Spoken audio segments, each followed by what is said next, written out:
And thank you all for joining us today. And Global Citizens has a whole day full of service projects. So after this Zoom, if you'd like to see more service projects that you might be interested in, please check out their video. And we plan to do more projects with Global Citizens and face mask projects in our communities. So thank you for joining us.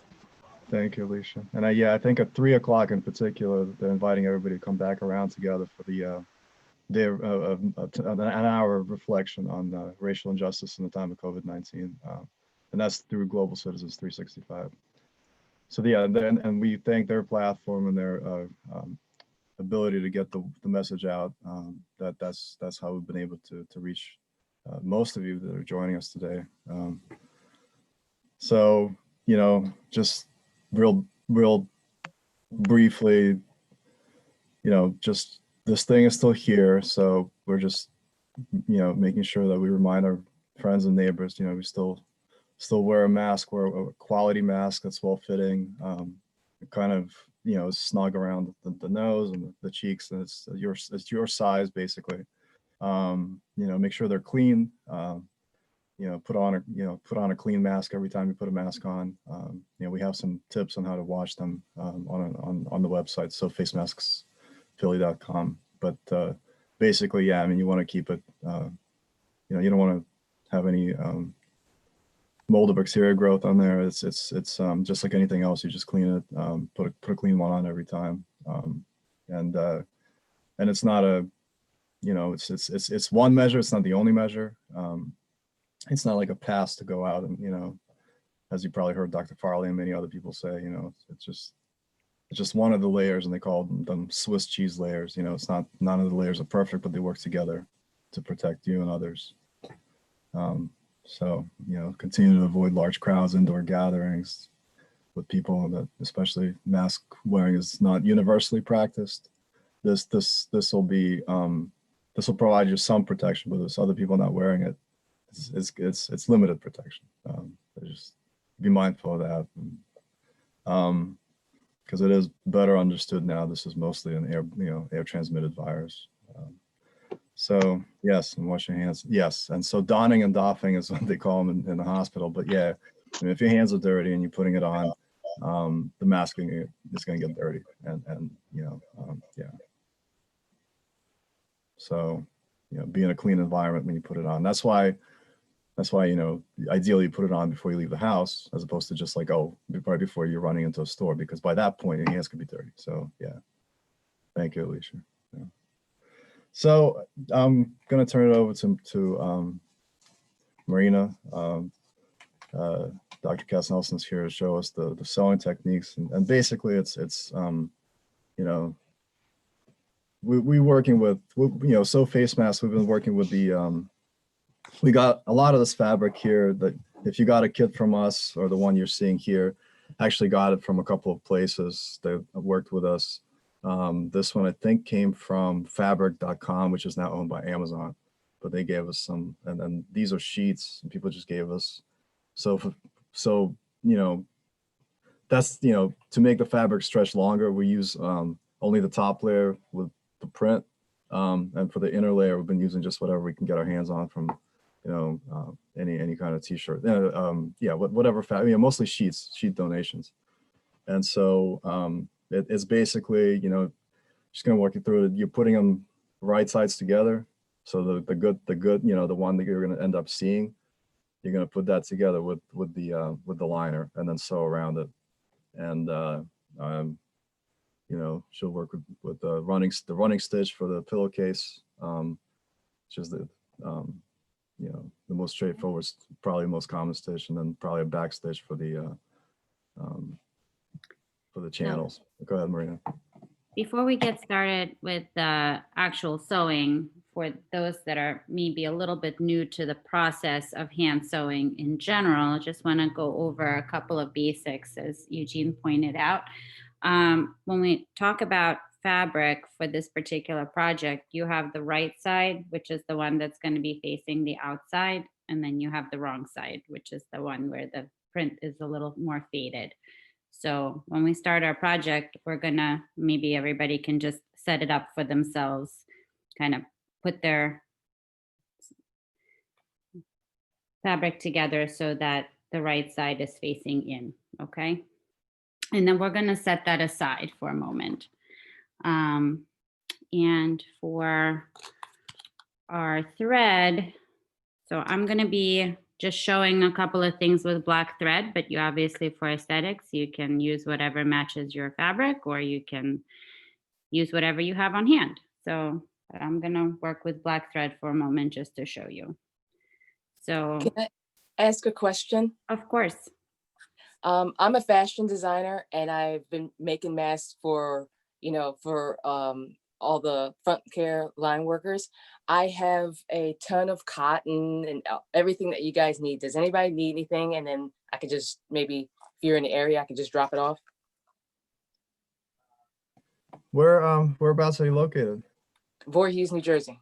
Oh, yeah. Yeah. Well, if you plan to be in the city already, but otherwise, I mean, we do come out to. We have people selling in Collingswood, and we're out that way too. In fact, I got to make a run out there actually. Okay, because I can meet you. Because I don't want to stay on. If you're showing everybody how to sew them, I won't stay on. I will do the legwork for you while you guys do this. Then. Yeah, no, yeah, just email your address to sewfacemasks@gmail.com, or you can drop it privately in the chat to me. There you go. Okay, I see it. Yep. Oh. Yeah. No, who's it? Okay. Somebody in the chat actually wants to meet up and get some of the fabric. There you go. And so if you guys want to exchange contact information, that would be great too. Yeah, I just dropped my email in there, Chrissy. My daughter and I, this is Leah. Hi, Leah. Hi. Hey, Leah. She's been sewing masks and donating them to frontline workers since April. So we would love to do that. Oh, yeah.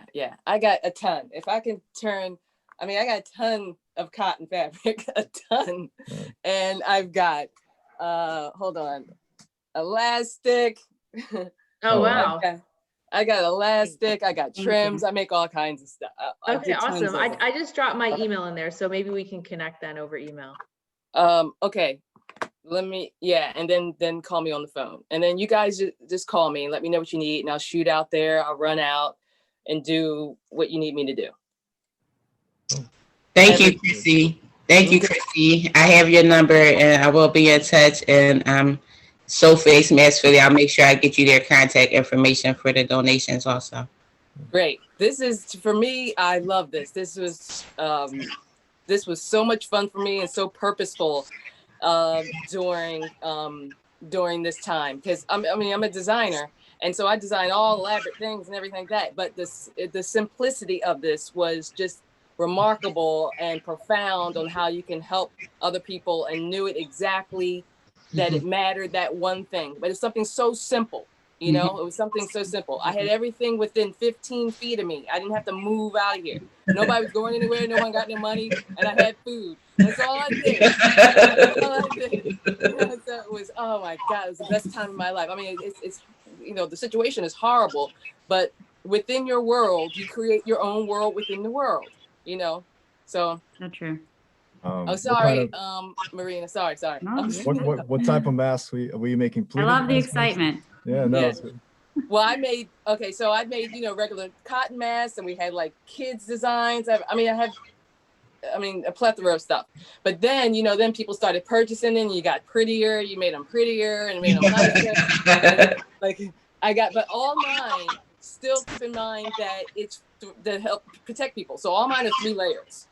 I even have the layer. I even have the fabric from the hospitals, what they use to cover the instruments. I even have that. But then this one right here, and I made a scarf to match.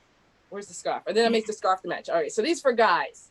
Guys need stuff too, and they don't know what to wear. So this one's a plaid one with fleece. It's fuzzy, so it catches it. Cotton back, and I have a cotton inside, thinner. And so I keep all mine a 3-layer. I have the wire that goes across. Oh, yeah, Here's my wire. Wire's important. Yeah, wire goes across. my elastic, but for my girls, I use a different elastic because way back when there was no elastic, and then the doctors were talking about how that hurts their ears, I have a thing of underwear elastic that's humongous, and it's soft and it goes, and I love. Now you're using this fabric, right? This Yeah, but it that's the depends. hospital, that's the surgical Right. wrap, right? Right. Yep. But it depends. Like I have t-shirt, like I was cutting up my t-shirt to put it in, but now I have different fabrics to put inside. So like in the summertime, I did put like a thicker gauze layer, but then the outsides would be, so I'd be conscious of how you have to breathe, you know, in it. So I wouldn't make it too thick. Like this one is a thicker one, so I use a thinner layer on the inside, but it's still protective. So all the three. And then so my guys, this is a guy's one, and then I have the girls one, so all different one, you know, everything. You can do anything now. Now you can just play and have a good time, but still be protective. Like, I don't know if you can see that, like that. Yeah. But then I make mine reversible. So this is like, you know, so different things. Yeah, that's very similar to what we've been doing. Yeah. Actually, and I can print, and if anybody wants to have fabric printed, I have fabric, I can print on fabric, order it. You know, if you want to sing. You're the bomb. Thank you so much. Yeah, all right, that's it. I'm sorry. No problem. Thank you so much for sharing. Okay, so I'm gonna send it, and you guys let me know what you want me to do. Okay. Thank you. Actually, I had a quick question. We are in Baltimore, so we are completely kind of new to the whole mask sewing scene. So where do we get, fabric is no problem, we've got that, but where do we get the metal part and the elastic? Like pharmacy or? So you can actually, thank you for bringing that up, because that's a really good question. We have a lot of solutions. So probably the easiest thing that you can do, you can use paper clips. They're a little bit thicker and may not be as comfortable on the nose, but in a pinch, you can use that. You can use twist ties from the grocery store or from garbage bags. They're a little bit on the softer spectrum, but I mean, you can see that they do work. They hold their shape. So sometimes the softer wire is actually beneficial in terms of comfort. You can use coffee twists, like from coffee bags. I don't know, everybody can see these guys. You can cut them off, cut them to whatever length you need. You see that they actually also hold their shape pretty nicely. And then Amazon, of course, this is not meant to be an Amazon plug in any way, shape, or form, but you can buy these handy little guys, and these are very soft actually, and they're just the right length, and they're fairly comfortable. So that's what I would recommend. I also, like early in the process, somebody donated like a whole spool of wire, like just like a soft flexible wire, and that one's been great too. And before we had these guys, I was just using my wire cutters and cutting off pieces. And the thing that you have to keep in mind with anything that's kind of pokey, that doesn't have a flat or rounded end, is that you probably want to twist it and like loop it so that it doesn't poke your face through the fabric. Got you. So any kind of soft wire, I just found this in my house. I'm such a pack rat. It's probably going to be perfect. And then for the twist ties, if they are a little bit too soft, you can double them up. Right. Okay, got it. Becomes a little bit. Part of the reason that we make channels is that you can then choose to add a second one and double up if somebody wants a firmer feel, or if the wire breaks. Sometimes they do break eventually. Oh yeah, that's true. So they absolutely break. I had a mask that had pipe cleaners, like from kids' craft projects, but I had one break. The pipe cleaner broke and I couldn't take it out. So that's when I realized that the genius of the channel, because you can take them out before you wash them. You can replace them if they break or if they're uncomfortable. So you're not like stuck with whatever material that you initially put in there. Okay, and the elastic? So elastic, you can use a lot of different things. So you don't have to use elastic. Today, we're going to be using a t-shirt, and we're going to cut it up, and we're going to make this t-shirt yarn, if you will. It's basically an inch of t-shirt fabric that's been cut in a long ribbon. And then you kind of pull it. It doesn't start out curled up like this. It starts out flat, but when you pull it, it kind of curls up on itself and it forms this very strong, very stretchy kind of cord. So that's one thing that you can do for ties. Stretchy underwear or bra fabric works pretty well too. Actually, the ties don't have to be cotton. They can be really any stretchy material. I actually just cut up my daughter's camisole, and it happens to be stretchy, so we can use it both for under layer and ties. Go figure. And then, as always, Amazon, you can buy like actual like elastic that's specifically for masks. So That's the stuff you see in the actual disposable. yeah, this is exactly what you find on the disposables. But and this is very light. But the t-shirt ties, I mean, you can use them around your head, like in a bandana, style. You can use them. You can make ear loops out of them too, and you can make them adjustable. Like if you just tie them behind your ears, you can make them whatever length that you need them. So a lot of versatility with t-shirt fabric. So we'll get to that. Okay, so is there anybody in the room who has not like sewn before, who has not tied a knot at the end of the thread, or like is just completely new to this hand sewing business?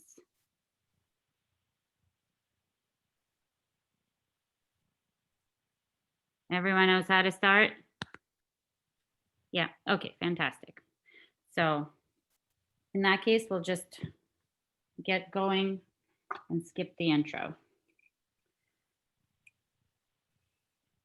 So we're going to cut off some thread.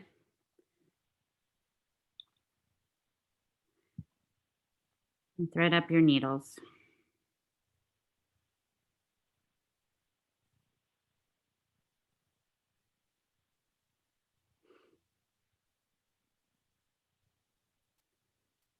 Eugene took my good needle.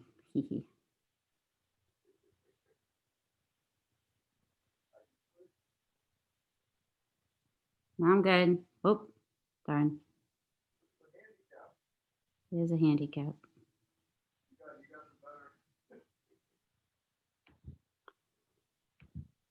Always easier if you just cut it. To use that end.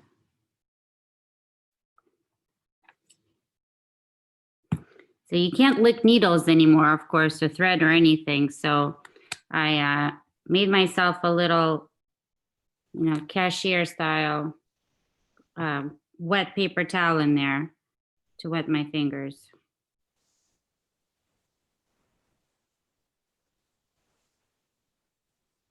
Okay, one of these days I'm going to be able to thread this thing.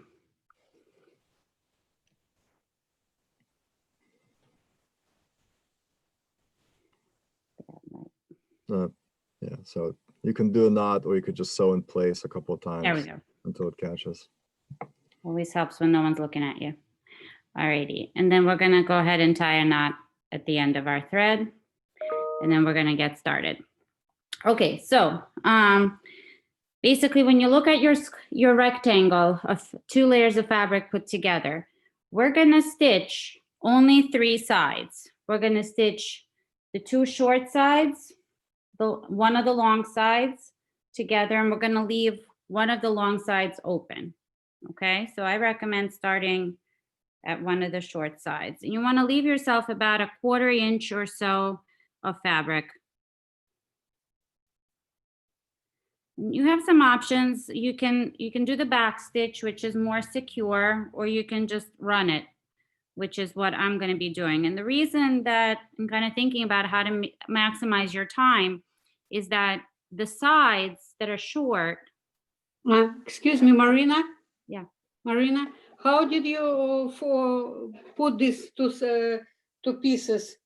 So you want to have the wrong side on the inside, like the right side on the inside. Both pieces? Both pieces together, yeah. Both inside. Yes. Okay, thank you. Yep. Thank you for that question. So it's kind of like making a pillowcase. You're gonna end up inverting it. That's why. Gotcha. Okay.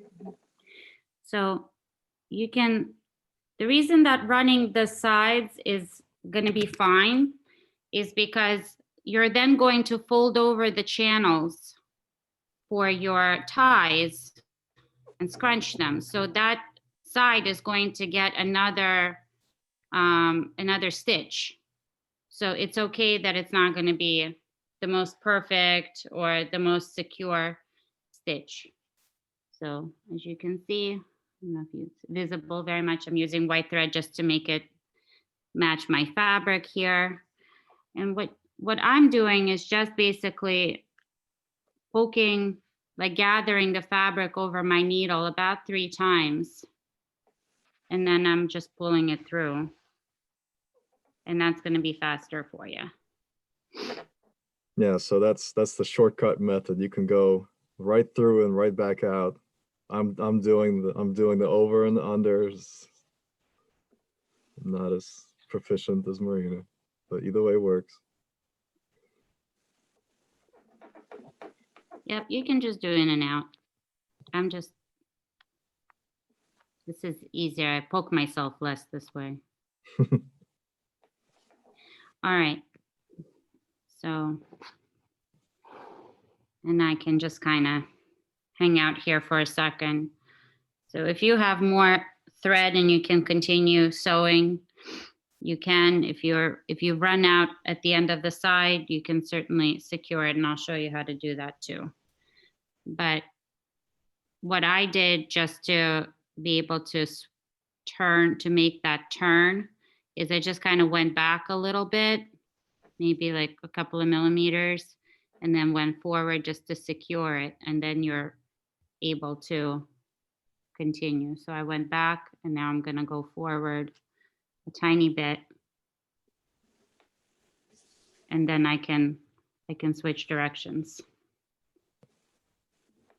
Yeah, If you want me to repeat anything, you can, please do tell me. So for the long side, Eugene and I had this debate because so this side is not going to get any other stitches. This is it. This is the only stitch. And if you want to do a back stitch for this one, that's completely fine, obviously. It's just going to take a little bit longer and use up more thread. So if you're if you don't have a ton of thread and you want to conserve, it's okay to do this. I have some ones that my kids made yesterday, and they just did the running without the back. And you see, it's fine. It like ends up hiding inside once you invert it. And there's absolutely no tension on this side. So it's completely okay, in my opinion. I agree with Eugene. I was advocating for the back stitch, but I think it's completely okay to just do a running for this long side just to expedite your process, because it's going to be okay. But if you want to make a back stitch on that side, that's fine. Does that make sense? Does everybody know what a back stitch is? Yes, I think everybody's muted, but yeah. Yeah. We're Awesome. just going backwards Yeah, from the stitch that we just made. exactly. So a back stitch is like once you come out, you go back to your where your last stitch was, and then go beyond where your thread came out again. And that's important to secure the patches together at the corners. Yeah, and that's what I kind of did at the corners there. So the back stitch, you end up with this very nice even stitch on the front, but then on the back it's kind of a mess. There's a lot of overlap. And I'm gonna switch to a different thread just to have a little more contrast for my next stitch. So you can see. Do you make quilts also? Because like what you're patching right now is like a basic patch for a quilt. And I was just wondering, do you do that also? I do not. Okay. I've never quilted, Okay. but it seems really fun. Yeah. I had volunteered to learn how to make face masks over the summer, and they told me that that was all we were doing was using basic quilting. Techniques. Mm-hmm. That's basically right. It's not surprising. A couple other people in our group some are costumers. They make costumes for theater, and some are quilters. Most people are just lay people. I mean, the two of us, we haven't actually sewed really in our adult lives all that much until the pandemic. I only, prior to the pandemic, I hadn't sewn in like 20 years. Yeah. Except people. I have a question. Sorry, I missed the beginning, so I apologize if I'm asking too many questions. But so we sew up the 3 sides, leave the long side for the last, and for the long side, before we sew up the last one, do we flip it? Yes, we're gonna turn it inside out. And Yep. then you sew the back stitch? Yep, Okay. we'll get there. So exactly. So does anybody need help securing their stitch like once they run out of thread? Is that pretty clear? I just do a very basic, like I make a small loop and then I go through the loop a bunch of times with my thread, like 4 or 5 times, and then tighten it.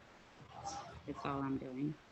And we are, by the way, recording it just so a couple of people wanted to catch up, and there's different skill levels. So it's another thing that we're kind of trying to show, and we're asked to show. Just for people who haven't sewed now, this is a skill you can take with you. For anybody else that is tuning in later on, may not necessarily be familiar, but I'm gonna switch to like dark green. Again, would you be able to upload it to YouTube so I could put it on the Global Citizens website? yeah, I think that's what I'm going to try to do. Yeah. So you could do it. Yeah. You could upload it to it. Awesome. Thank you.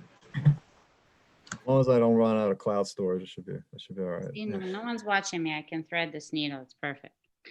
Okay, so,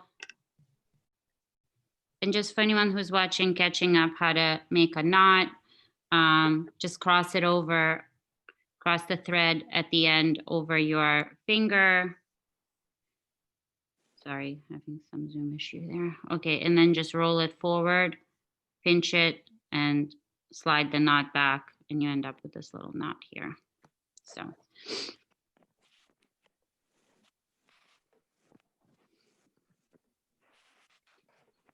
So again, for your back stitch, you go in where your last stitch came out. I mean, where the previous one went in, rather. Marina? Trying to connect it. Yes. Sorry. Marina, so when I finished the first phase, I need to turn it sign out. Inside out. Yep. Turn And then what I need to do? Oh, you're way ahead of me there. Oh, you still, okay. I'm still stitching because I was doing a lot of talking. So basically, that's fine. I have a couple that are already made. So is everybody done with their 3 sides? Or are people still working on it? Okay, no problem. I thought you already said. Thank you. Mm-hmm. So for those who want to move forward, turn it inside out. So you end up with this little pillowcase. Mm-hmm. And then what you want to do is fold one side of it in like so. Mm-hmm. Okay? Okay. And then you're going to leave it because you have a little more stitching to do. So take your 2x5 and turn it with the right sides in, right sides on the inside. And then you're just going to stitch the sides together. So you're going to make a second pillowcase that's much smaller. Mm-hmm. So why don't we, those that went ahead, they're faster, can start working on that. And I'll just quickly finish up my one pillowcase.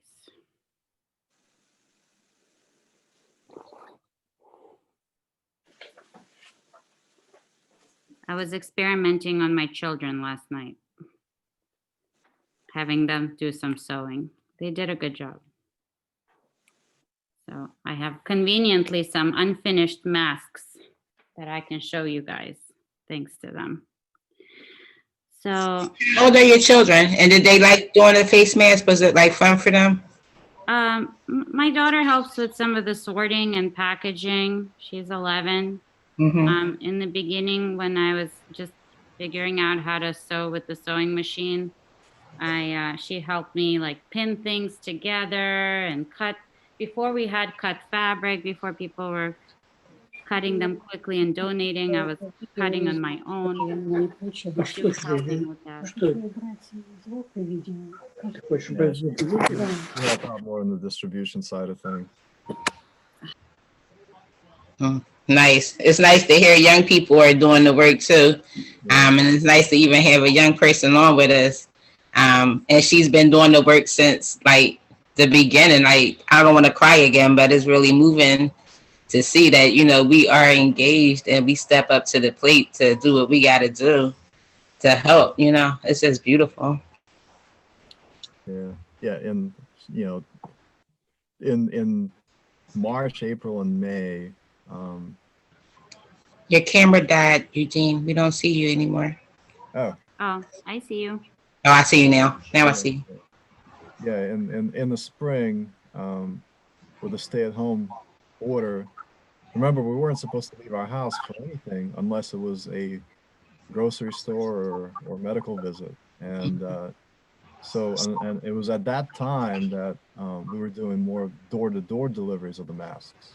So we have families that are, you know, immunocompromised, or they're essential workers or something, and they couldn't leave the house, so we have to come to them. Yeah. So we would,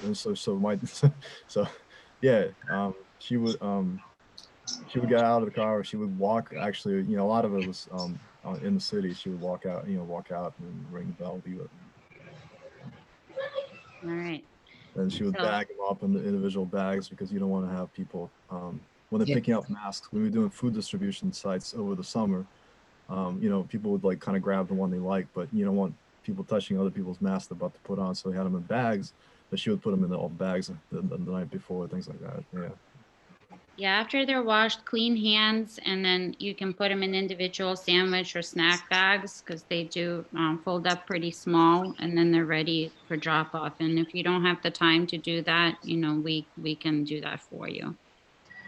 And when we bag it up, should we like spray it with like disinfectant or alcohol or anything? Or, I mean, just washing and drying it and putting it in the plastic bag? Wash it, dry it. You can also, I mean, there's on the website, there's a discussion on all the different ways to clean it, but probably the best way to kill bacteria is to boil it. Or if somebody has an Instapot, that's another great way in the pressure cooker to heat them up to kill bacteria, mold, and of course, COVID-19, so coronavirus. Yeah. So, and then just hang them up to dry. And once they're dry, just use your clean hands and put them in a Ziploc baggie, and you're ready to donate. Yeah. Thank you. You're talking about the bags themselves, right? And the bags themselves, I mean, you can sanitize them, but people are going to be touching them, so I don't think we used to say spray it down with bleach right before, like the bag itself, but that was back before, you know, in the spring. We didn't know was surface spread a big factor or not. Now we kind of understand it's really mostly air transmitted. Surface has become less. So So people still out of habit still spray their baggies down. It's become less critical based on what we now know. But Thank you. Just back to the mask. So I've turned my mask now inside out, or right side out, I should say, and then I folded in the edges here to create what's going to be our fourth side. But before we stitch it, we're just going to leave it alone for a few minutes. And You can, if you have safety pins, you can pin it together. If you don't, you can use a couple of paper clips, or I also have this giant binder clip. This guy works really well. It also works great for making pleats. So I'm just gonna clip it and set it aside. I'm ready to come back to it when I need to. Is everybody done with their 3 sides? Anyone still working on it? Feel free to pipe up. Okay, I'm gonna take that as a no. So then we're gonna fold our little,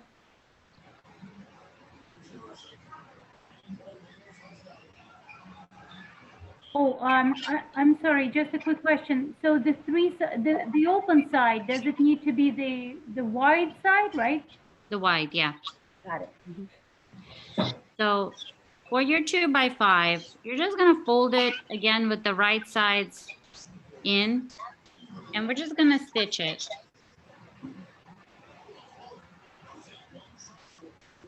I like this dark green thread because it's easier to see.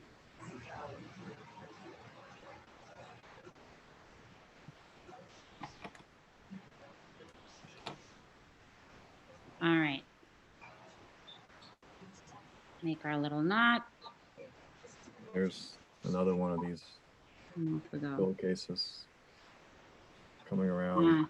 Become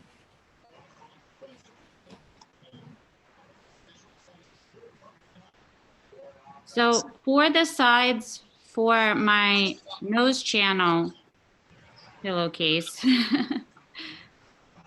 I am back stitching it.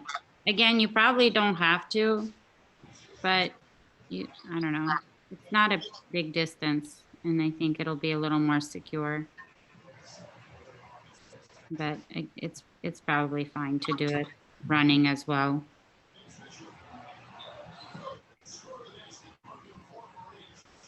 Now, just real quick, for anybody that wants to try one after this with a little more of an advanced, and you have the you think your needle can do the job and can go through the fabric.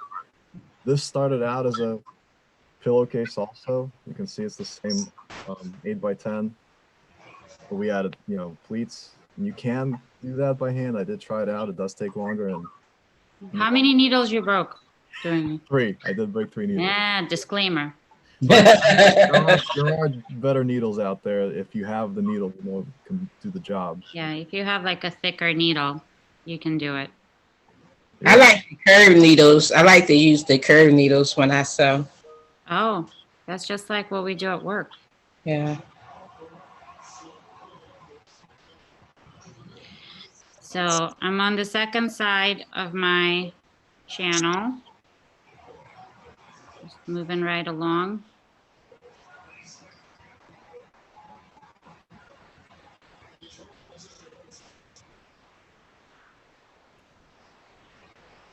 All right.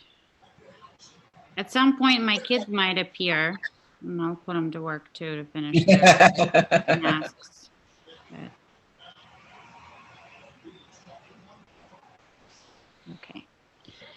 So I'm done with my 2 sides of the pillowcase, and I'm moving a little bit faster because I see we have some proficient sewists with us here. So once we're done with this, I'm just gonna turn that inside out also. So we have our pretty fabric on the outside again. Okay, so next thing we're gonna do is we're gonna go back to our rectangle, our big rectangle, and take our clips off. And what we're gonna do is basically insert somewhere around the middle, insert our channel into that seam. Okay, everybody see, kind of, sort of? So our channel goes inside of the little pocket that we have remaining. About, you don't have to make it halfway. You just want to make sure when you're sewing it that you have the channel secure. And because this is easier for me, you can pin it, or again, you can use a paper clip to keep it on there until you've done stitching it. Or you can use your big binder clip to hold it in place until you get to that spot and you're ready to secure it with thread. I have another one here that's pinned. Very secure. And this is where I got to yesterday. So we'll get there, I promise. Okay. Any questions about that?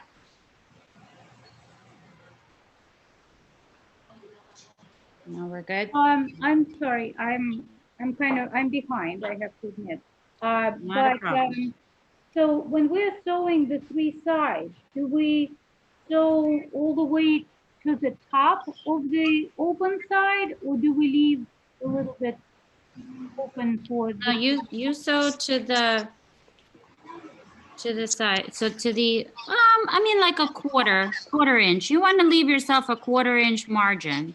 For So the, that when you invert it, you have a little bit of space, a little extra security. Marina, can you move your hands back just a little bit? Sorry, yeah, Yeah, sorry. there you go. Perfect. Mhm. Perfect. Right there. Perfect. Yeah, so okay, this is one, I think this was, can't remember if this was Rafi's or Isa's. Which one was that? and as This was we are Rafi's. sewing the edges, how far from the edge do we need to sew? So about a 1/4 inch, Mhm. 1/2 centimeter or so, Okay. about a 1/4 inch. And that Mark? gives you a little bit of wiggle room because like you see, he got a little close to the edge there, and that's all right. And then he kind of walked himself back, and that's fine. Marina, Marina, Yes. can you repeat please about the small piece which you put inside Yep, not a problem. and kind of behind? Okay, so basically, we took our piece, we turned it right side out, Mm-hmm. and then we're gonna insert it into our open side here, Mm-hmm. just so it overlaps by about a 1/2 centimeter Okay. or a 1/4 inch, about. And so that it looks kind of like this, and you wanna try to center it in the middle, because that's gonna go over your nose eventually. Mm-hmm. So you want it to be kind of in the center of the mask. Mm-hmm. Okay. And then I clip it because otherwise it might shift.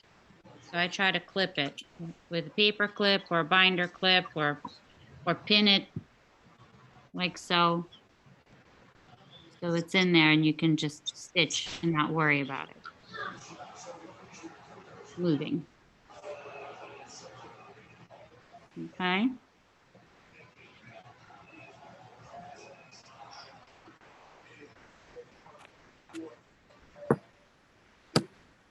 Okay, is there anybody that's still, well, I guess, yes, people are still working on their big rectangles. Are there people who are finished with their small rectangles?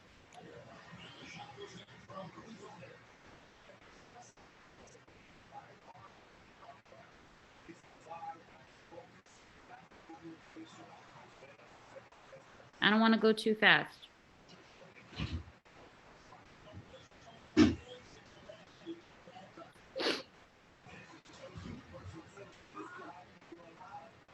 You can show it a couple of times. Hmm? You can show it a couple of times for those that are ready, and then again. Yeah, yeah, yeah. Not a problem. So, for example, I have Rafi's mask right here. I'm gonna put the little rectangle. Uh-oh, what happened to my video? Am I still on video? Okay, I'm still on video.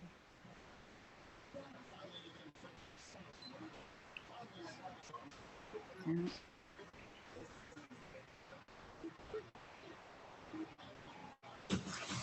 Marina, can you move your camera back just a little bit? We can't. Yeah, there you go. Perfect. Thank you. Thank you for letting me know. I'm not, because the screen is tilted so much, I can't really see myself that well. Yeah. So Teamwork. teamwork makes the dream work. All right. So I have this one here, and I think, what did I do with my pins? So I'm gonna pin this one. The nice thing about using a paper clip or using a binder clip is that it doesn't poke any additional holes in your fabric. So I do like that concept. But any extra holes that you make are actually probably fine, because when you wash the fabric, it'll kind of close up. Like when the mask gets washed, any of those extra holes, they'll close up. Thanks for mentioning that, because I was making masks and I was like, wow, these pins are really making holes too. So I, just sewed around where my pins were to make sure that those were seamed up where those holes was, and then cut that material out. But yeah, thanks when for you that. wash it, the threads in the fabric, they move around and stretch, and so that's gonna close up. Okay, thanks. Hi, Marina.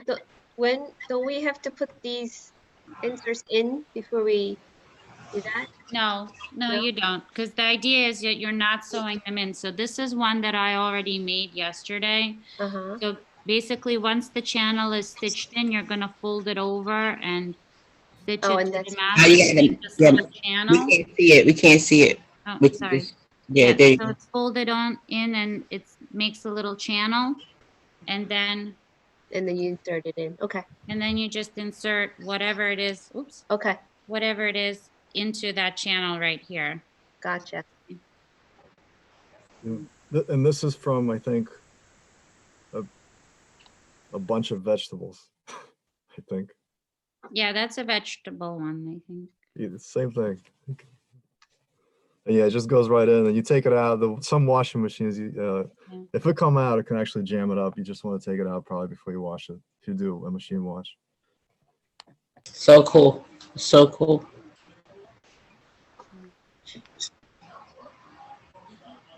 So sometimes it's harder to put it in from one side. You just put it in from whichever side it wants to go through. There.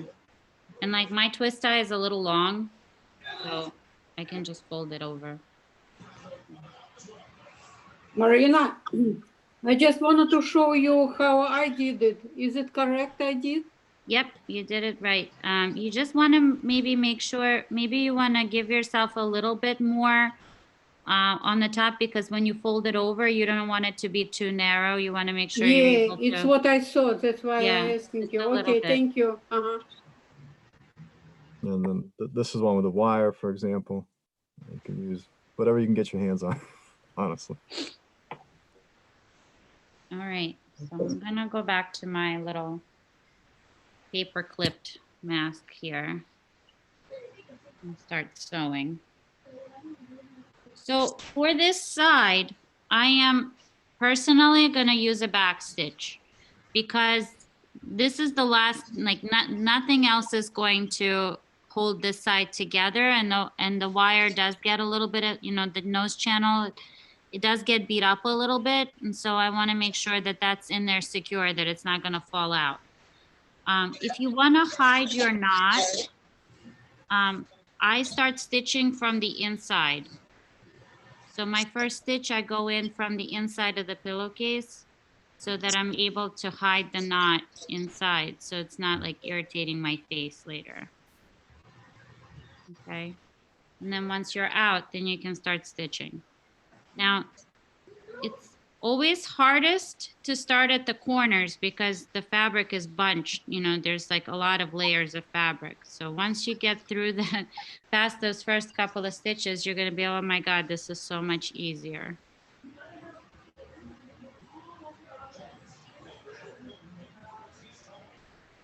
And I'm stitching this kind of close to the edge. So remember I was saying 1/4 inch before for your pillowcase that you're reverting? This is a top stitch. So we're gonna keep it close. Do you see how close I am? with my needle to the edge. That's kind of where you want to be, so that you're sure to catch your channel when you get up to that point.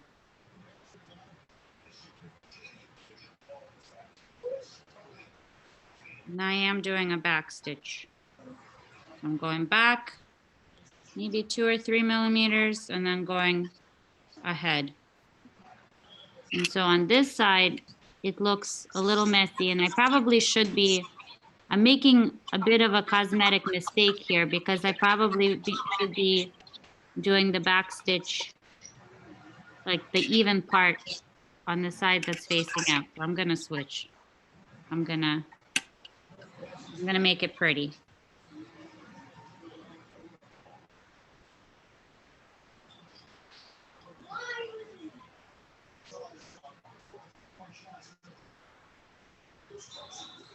So if you mess up like I did, it's not a big deal. We can go back and start stitching the other side. Make it pretty. It's funny, I did the same thing yesterday. I think I'd learn.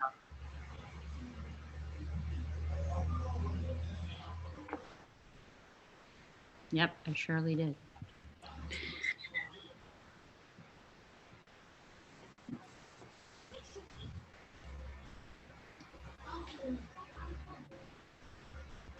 Marina, Yes. so I'm on my third attempt to begin stitching because I had to undo it every time. Anyway, I'll get there. So I just want to make sure when we first start stitching the pillowcase, we put the top layer face in, right? Face in, yeah. Right side in. All right. So that when you turn it inside out later, your good side, your pretty side, ends up on the outside of the mask. Yep. And this nose channel technique, you can do it on all kinds of patterns. You know, you might have seen people wearing more the curved or axe-shaped masks, which is, you know, same thing here. You can go sew that little piece in, and you can use that to insert any kind of wire inside.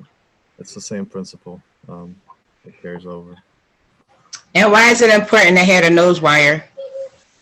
So they've done some studies even on the surgical masks, and what they've shown is this, you know, the disposable surgical mask, the regular ear loop one like this, right? Mm-hmm. It's about 42% effective out of the box, the way it comes out of the box. But if you add like an extra nose bridge, either like a tape or like some kind of custom piece, it becomes like 93. It's almost like as good as an N95. So they were doing there's some studies that just looked at the material and you know, looked at the filtration properties of that material, because it is like Chrissy was saying earlier, it's all about that trade-off between breathability and filtration. So a lot of studies were just talking about the fabric, the material, all that kind of stuff. And but a couple of them looked at, you know, okay, well, let's put it on a mannequin and let's actually like simulate what happens when we put it on. Right. Our shape of face, you know, is going to be a factor too. And they figured the airflow will go around the mask, kind of defeating some of the purpose of the filtration. So with the nose piece, it prevents the air from coming around the mask. That's all. And the you know, the N95, you see people that's you know, people hospitals have. I mean, they have a real firm, I mean, to the point that you've seen healthcare workers with bruises on their face, I think, after working a 12-hour shift. You know, With that thing on, yeah. Which is unfortunate, but I mean but they're trying to keep safe, and that's the same principle. Is they're just trying to make sure everything's going through the mask and nothing's going around it. So I'm about halfway through my mask right now, and I've taken my binder clip off because it was a little bit bulky for me, but I still have the other side clipped or pinned just to keep it in place. Okay. So there's a question? Yeah, but Sometimes I lose my thought just as fast Sorry. but it'll come back to me. We're talking about the nose wires, and even look at the disposable masks. They come with them too. They have a little. Okay. So you were saying that they were getting like bruises on their face. So that brings me to the question of face care, because a lot of people in my community talking about they're breaking out and getting rashes on their skins, and that's why they don't want to wear the face mask because it's like making their skins irritable. So how do we like address that concern about the face care and the face mask? Yeah, I can probably speak to that a little bit. I think people get more acne. irritated from the disposables, to be honest, because it's, I don't know what that stuff gets treated with. So what I have found is that people at work who have very sensitive skin, they actually wear their cloth mask underneath their disposable. Like if you're going into a place where you gotta wear your disposable because it's filters more maybe, and you don't want to break out, you can wear your cotton mask underneath. And that seems to work pretty well for people. I mean, no one really cotton is so breathable. That's one of the reasons that we recommend it, is because, almost nobody.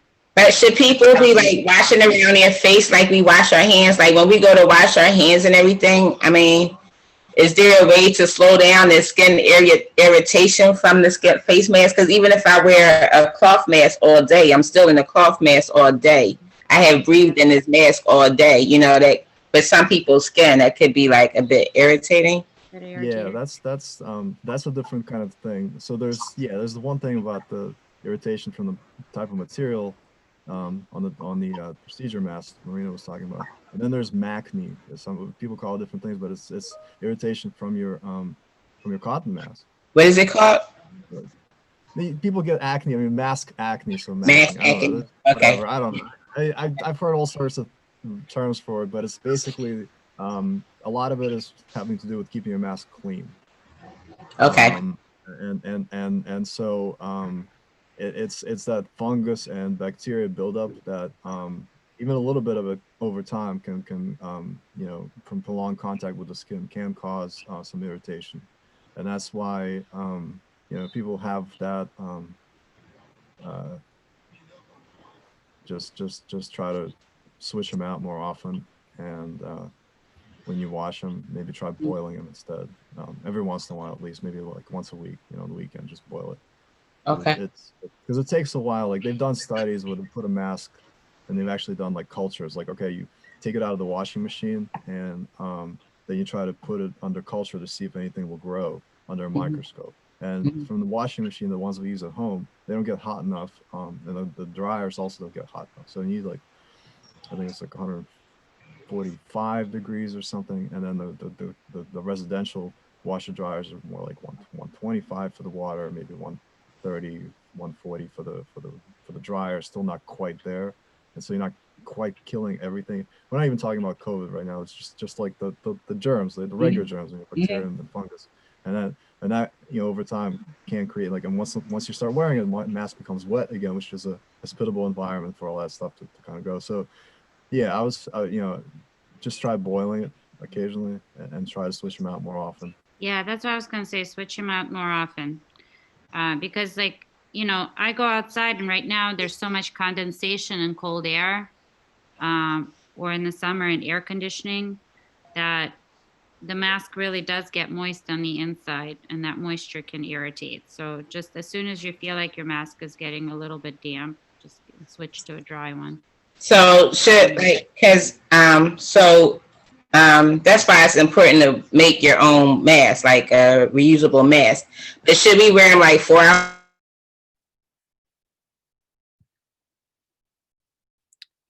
Sorry, Alicia, we lost your sound for a second there. We lost your sound. You're unmuted, but I can't. I think, is there like 10 to 12 hours sometimes. Oh, there we go. So should I wear like 2 masks a day? Should I wear one like 5 hours and then another 5 hours? Even less. It's usually like maybe even a couple hours if you have a problem. switch it out after 2. Yeah, After 2 hours? Yeah. yeah. Yeah, so if you're That working really a helps. shift, and if you're, 8-hour shift, I mean, yeah, you probably need three, 4 masks. And what about, because I put paper towel under my mask. So, and I do change that. So, I mean, is that okay as my filter?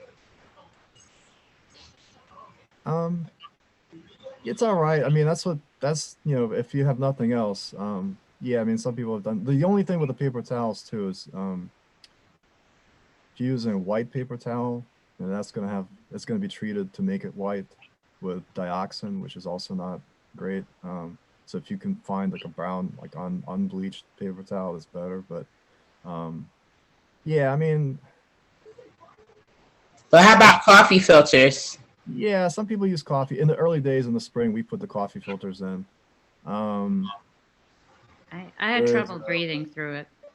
Yeah, it's really like, it's all about breathability and filtration and the trade-off. You're trying to optimize, you're trying to filter as much as you can. So in the early days, there was no access to any other kind of filters, and people were using coffee filters, and that's okay, because an unbleached coffee filter, at the very least, we know it's gonna be chemically inert. So we know it's not treated with any kind of weird manufacturing additives. But it's still not great there's a pressure drop. So like, less air goes through, and you want to be able to make sure you can still breathe through it as well. So now you can actually buy Filties. These are, I mean, it's an additional expense, but if you're going into an environment where you're indoors and you're around other people, then yeah, you can use, these are, it's basically a polypropylene type of material. And so up in Canada, and they've started recommending a polypropylene layer as one of the 3 layers in their masks. And in Austria and Bavaria yesterday, they put out additional guidelines. Now they're facing that new strain up there, so they're trying to combat that. So that, we're not quite there yet, but I don't want to be there. I don't want to be there. I don't want to be there, right? But the principle is that there's a benefit. They work kind of complementary. The cotton works complementary with this other type of material. So in my mask right here, and I kind of pulled this out earlier when Chrissy mentioned that she was doing them with a halyard, the surgical wrap. Now I put the surgical wrap. You can put the surgical wrap in. Now, obviously where you're going to get that, but you can use this, or you can actually take that disposable, the blue mask. They're kind of ubiquitous. You can use them as a filter too. So this is one where I've actually got an entire disposable mask filter, and that's all right because it's not getting dirty. So that little mask can last you a week, and they're expensive if that's all you're using. But if you make it stretch for a week as a filter, it's not terrible. So if you wanted to convert this to a filter pocket mask, it's actually pretty easy. You would just stitch this, you would leave one of these sides partially open. And you can just stitch each of the layers, like the folded area to itself, and just leave a little pocket that you can insert a filter through. Where did you get that filter from, Eugene, that you said you could buy those filters? Could you share that link with us so people could get those?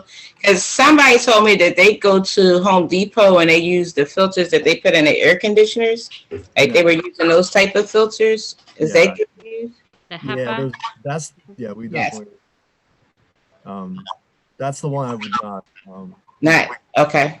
The one thing about those is that they're never, even the manufacturers will tell you, and they were never made to be that close to the face. They do have fibers. They're made of different kinds of fibers stuck together, and those fibers come undone with the stress and the friction of wearing the mask over time, and so you don't want to be breathing in whatever is in those. But this is the WHO, the World Health Organization, recommends the polypropylene the Canadian Health Ministry recommends the polypropylene. If I had to guess, if the strain does land here, we might see something like that guideline even here. But it's the same material that they use in the surgical blue masks. It's a combination. It's non-woven polypropylene, so it's breathable, but it has some moisture barrier properties to it as well. And this is a Filti, Filti. I did get it on Amazon. You don't have to. You can just honestly, the easiest, the most. Again, this is all about what you can get on Amazon. Those blue disposable masks that you can get now, they're fine too as a filter. It's a similar material too. This Okay. is just, it's marketed as a filter, but it's the same. At the end of the day, they're both polypropylene. Okay. Thank you. I just think that it's important that people understand that there's different strands of COVID out there right now. And that's why we're wearing like 2 and 3 masks, and we're layering up on these masks now, because it's very serious, and it's about protecting ourselves and protecting those around us. In my community, and I'm talking about the African American community and the Latino community, there's a lot of stigma around protecting ourselves, because people want to be cool and we want to be hip. So I'm happy that more and more people are making masks, and they're making them customized to people so that they can feel comfortable and feel hip. Because, we have to meet people where they are. You know what I'm saying? We can't like force them to understand what we understand, but if we can meet them where they are with a nice, pretty face mask and show them how to make face masks. My concept is making them with T-shirts, because I don't have the money to buy materials. And thanks to getting introduced to you all, I learned about sheets and how to make it with pillowcases. So that was just another great resource in my house that I could just go to and not have to worry about an expense. But it's really about just getting people to understand that they can protect themselves and they can make it at home. You don't have to spend a lot of money, because our pockets are already stressed out. Like, we don't really have those type of resources. And it's not just people in low income communities. A lot of people pockets are stressed out as COVID shut down so much, so we're just trying to get through this and help each other. I think that's the best part about COVID, is how we come together collectively. Like, I think So Face Mask Philadelphia really needs to get like recognized some kind of way from our city for the work that you all have done.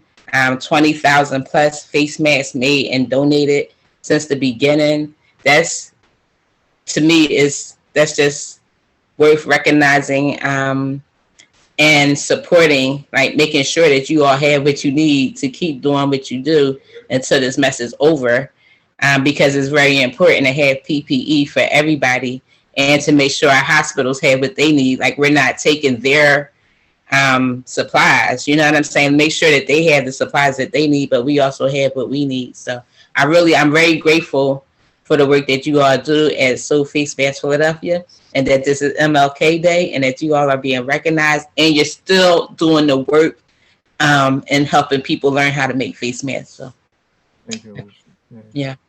Thank you, Alicia. It's Some really great people that are part of So Face Mask, and have put in a lot of time, a lot of hours. All of y'all need to be recognized. Every last one of y'all need to be recognized some kind of way. Like, everybody that contribute to So Face Mask Philadelphia really needs to be recognized as a thank you, because you helped save a lot of lives. You helped stop the spread of COVID-19 in Philadelphia, New Jersey, Delaware, wherever your masses went to. You really made a difference in stopping that spread. So to all the volunteers at So Face Philadelphia, thank you so much. You all deserve recognition. I'm gonna try to see if I can throw that to the mayor or somebody to make sure they recognize y'all, because this is serious. COVID-19 is serious. Like, I'm stressed out about this, totally stressed out. Like, in working environments, in the Uber, it's stressful. Yeah, for sure. Yeah, I'll tell you, there's a few people recognized our work early on. Awesome. Councilwoman Gautier was out there with us personally. Nice. Giving the masks out. Yeah. Awesome. State Representative Brian Sims personally drove to King of Prussia and back to get them to the sanitation workers. Councilman School made sure we were allowed to travel. It was one of our Nice. earlier. It's a lot of, some people get it, some people, it's yeah. I mean, I wish, earlier on we had a little more, administration support, but it's, we figured it out. And most of it is, like you said, we don't want to take stuff from the hospitals because the whole point is, their supply chain is disrupted too. So we got, okay, what do we have around the house? And then we just started calling places for donations, call. So volunteer. anything like men's dress shirts, ones that are a little stained under the arms or the collar is not super fresh, makes perfect fabric. A lot of them are 100% cotton. And even if it has a little polyester in it, it's okay. You can use it for the outside and then use a cotton sheet for the inside layer. They really make, some of them have really great patterns, especially for men's masks because they're kind of monochromatic. So and they really make a great fabric. And those are great for the young people because I'm glad you said that, Alicia. With the people don't necessarily want to put it on; they want to look cool. And I know when we were out in the Southwest over the summer with the food distribution sites, everybody's trying to make, everybody's working with fabric that they, it's nice and enjoyable to have the beautiful prints. Mm-hmm. And then, some people actually just wanted those subdued color. They just wanted I don't want anything floral. I just give me, I'm not putting that on. Just give me something simple that, Yeah. So we, all right. So every week we come back figuring out. All right, we need more gray masks. Yeah.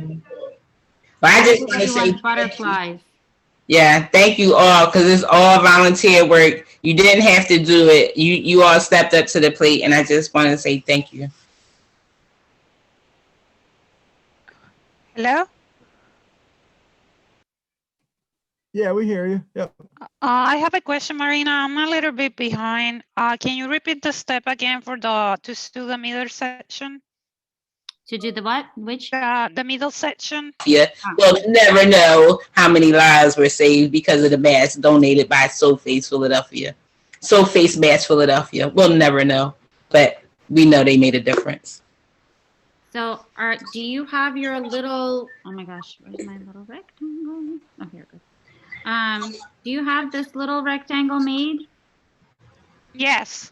Okay, so to put it inside, basically once you've turned your pillowcase right side out, and you want to fold in that side so that you're ready to stitch it in a little bit. So it's already been laying like this for a little bit, so that's why it's not coming apart. But you can kind of, if you have an iron and you want to press it, you can, but you don't have to. You can just press it by hand and that works too.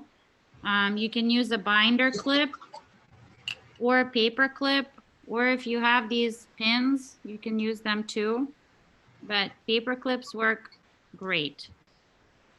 Just put it together so it doesn't come apart, okay? And then once you're ready to put your little small rectangle in, just open it slightly, overlay it by about 1/4 inch in the middle, and close it back up. Okay? Pull it out a little bit maybe if you feel like you don't have enough to, because you're going to be folding it over, so you got to make sure you have enough left to fold it over.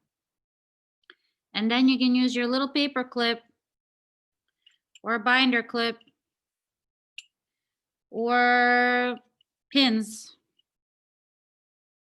to hold it together while you're starting to stitch that last seam, okay? Well, it's not the last seam for the mask, but it's the last one for the rectangle, so. Okay. So and then you're gonna start over on this side. You're gonna hide your knot on the inside. So you're gonna start in from the inside of the rectangle, pull it through, and then you're ready to do your back stitch. Okay.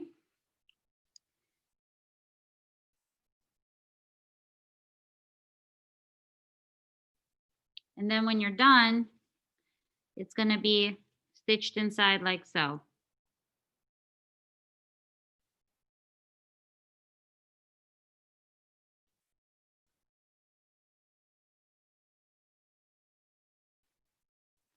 Any other questions before we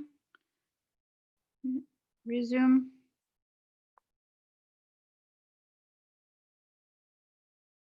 I feel like everyone's on mute. I guess everybody might be on mute. Well, I just really wanted to talk more about COVID and how we stop the spread. So the mask is part of it, and washing our hands is the other part. But I guess the social distance is the third part. I'm really just looking forward to this stuff being over. So I really think this is all important, and just to keep that conversation going on. Because when I had the conversation, I get a lot of talk back. Because in my community, they feel like COVID isn't real, but yet we have the highest numbers of death from COVID. It's crazy that the conversations that I had through this whole project, making these masks for this project, it was really crazy. The fight back on masks, like people they have all kinds of excuses for not wearing a face mask, and I think it's ridiculous that they have those excuses when all we have to do is mask up and get past this. Like, you don't understand there's a health risk. Like, you don't understand what the CDC is saying. Like, it's not about government control. The government is not controlling you. It's not like you have to wear a face mask or go to jail. They're recommending that you wear a face mask so that you could be healthy and live long. Like, I just don't get it. And then there's so many strands out there. Like, I'm hoping we don't get this next strand that they have out in Austria or wherever Eugene was just talking about. Like, it's real. COVID is real.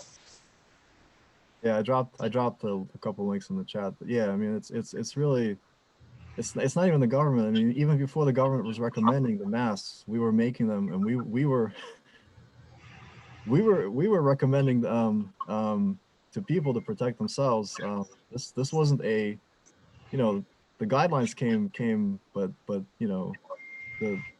it's common sense that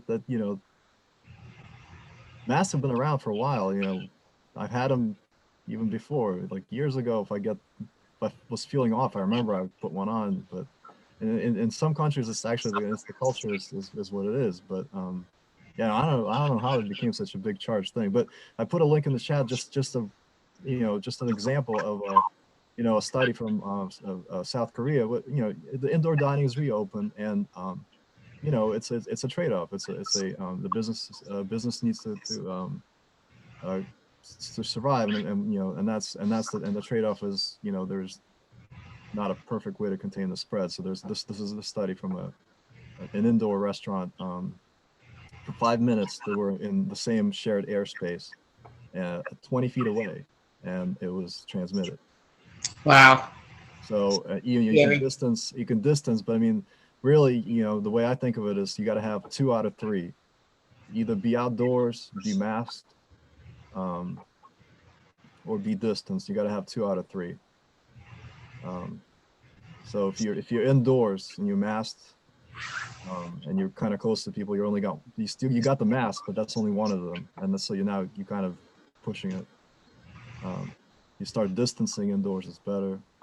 If you're outdoors with masks, it's better. But yeah, indoor, sharing indoor space, indoor air is really what we're seeing. More of the contact tracing is more the. Wow. What happened. That's scary. And now they're trying to open up our schools. Like, they want our children to go back to school. Like, they're making the teachers in Darby, Pennsylvania go back to school starting on Wednesday. They all have to report back to the schools. And it's up to the families if they want to allow the children to come back or not. But that's crazy if the study is saying that indoors in 5 minutes and 20 feet apart is spreadable. That's just scary to me. Like, when is this stuff going to end? Like, oh my gosh. That's for that so far has been mostly for it's worse for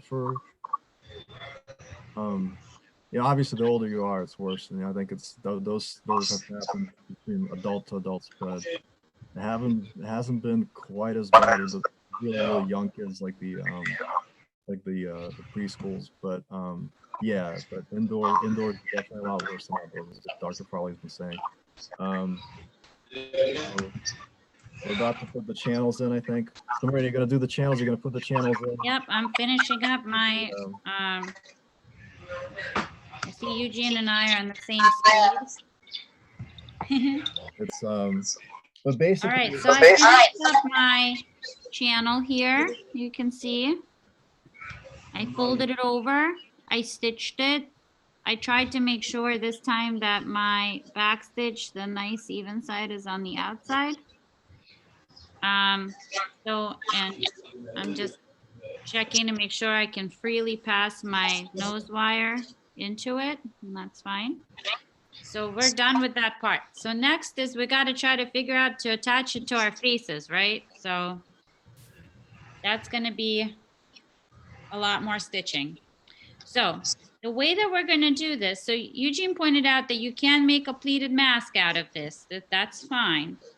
But for simplicity's sake, what we're going to do today is a scrunch mask.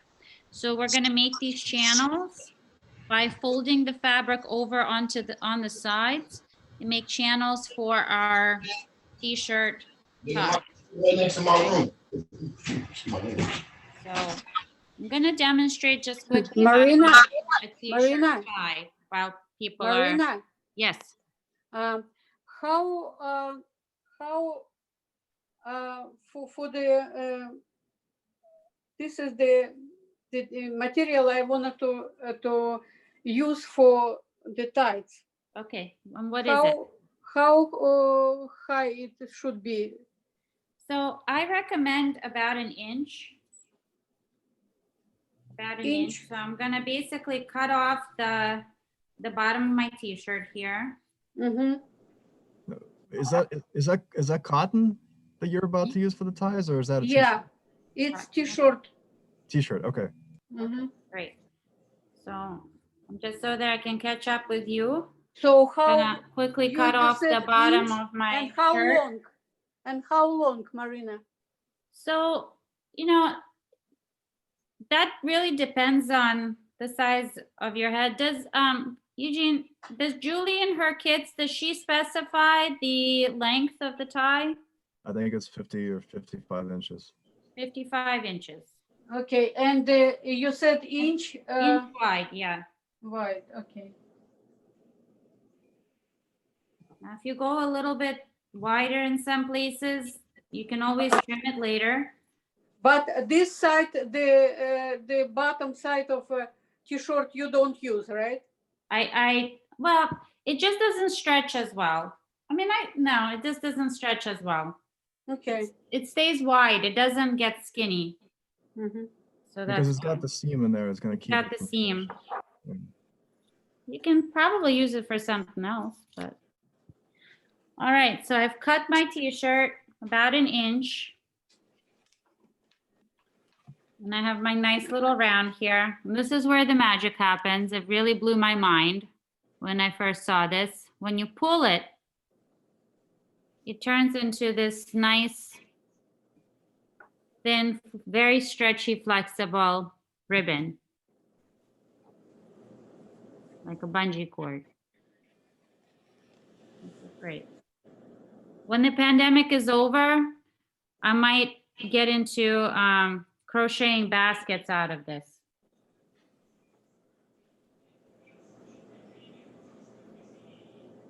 That would be pretty cool. Yeah, one of my coworkers does that. And I'm like, oh, now I have a use for all these old They crochet baskets out of t-shirts. Yep. Nice. So I didn't realize that there was more thread on the bottom of my t-shirt, so I'm just gonna cut that off. Like there was part of a seam. So I'm gonna cut that off. Now it's bungeeing up a little bit. All right, so for me, this is probably too much for my head, but I can always trim it later, so it's not a problem. Yeah, on the air, nigga. Okay, and so what you can do if you wanna, so it can be a bit of a pain to get the ties through the channels. The wider you make the channels, the easier it is to thread it. You can use a large what's it called? Safety pin to get it through the channels. Or you can use a paper clip, that's another, but then you're dealing with more thickness. So I don't think I recommend that. I think it's gonna be harder. But a safety pin works. But if you wanna avoid some of that struggle, you can just lay your ties over your rectangle and then just fold it over like that. And what you just have to be careful about is when you're sewing that you don't stitch it in by accident. But this is fine. And again, if you don't want it to move, you can paper clip or use a binder. What did I do with my other paper clip? No, there it is. So you can paper clip it and hold it in place while you're sewing. All right. And you probably want to use a back stitch for these. Not probably, actually, you definitely want to use a back stitch for this because there's, you know, the channels actually get the most amount of play when you're taking off and putting on your mask. That's where all the tension points on your sewing is going to be. So you really want to make sure that this stitch, these two seam lines that you have here are the most secure. And you can do that either by back stitching, or if you want to do just a running, but instead of doing it once, you can do a running back and forth, and that will probably serve a similar, like give you a similar tensile strength. And for extra security, you could probably go over the ends of your seams a couple of times, just back and forth for extra security, because I have found that that's where your seams are gonna be more likely to come apart. Because when you're putting your mask on and you're securing it, you're pulling on these ends right here a lot. So that thread can very easily snap if it's not secure. So you probably wanna make sure that you go over those areas a couple of times to really make sure that they're nice and secure. Okay.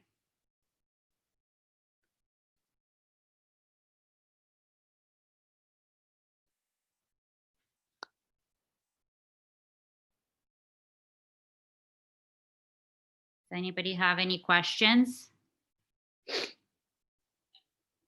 And I'm making sure that I'm hiding my, get closer, that I'm hiding my notch underneath, just for aesthetics sake. And also so that the knots don't catch on anything. You know, comfort when it comes to masks is very important as we were talking about it. You know, if you're having, the other thing we kind of didn't talk about, but everybody knows about the phenomenon of having to pull your mask back up over your nose when you're talking. Who's had to do that before? Where you start talking, about 3 words in, the mask falls down over your nose. Yeah. Who's had that problem? Anyone in the room? Yep. Never, right? That never happened. Right, so it's really important that it's snug, that it stays over your nose, and that's where the wire really, really helps. And that it doesn't bother your nose. Otherwise, you're going to be touching the outside of the mask all the time, and that's and that's an issue with my grandchildren. Like, they always take it off their nose. Like, they'll keep it over their mouth, but they'll take it off their nose so fast. Yeah. And for full protection, you want to always make sure that you're covering your mouth and your nose. Just covering your mouth is not enough. And if you do have to adjust your mask, I do want to point this out. You want to try to use the sides or use the loops, but try to avoid touching this part right here. If you have to do anything with your mask and fiddle with it, try to use the sides. That's going to be a little bit cleaner.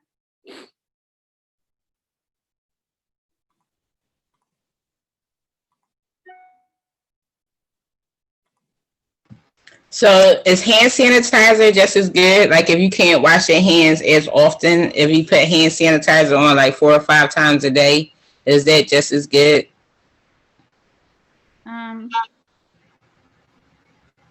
No, I would put the hand sanitizer on if you don't have access to soap and water. So soap and water is probably better. in It's the general. best. Okay. But hand sanitizer is good. Anytime that you go into some place, use sanitize your hands. You leave that place, you sanitize your hands. You touch, you go in and out of doors a lot, sanitize your hands before you do anything else. Always wash your hands before you eat. Always wash your hands to sanitize before and after you touch your mask.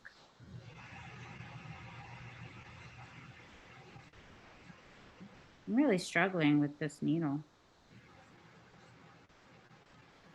I'm just gonna cut it with threads and maybe that'll help.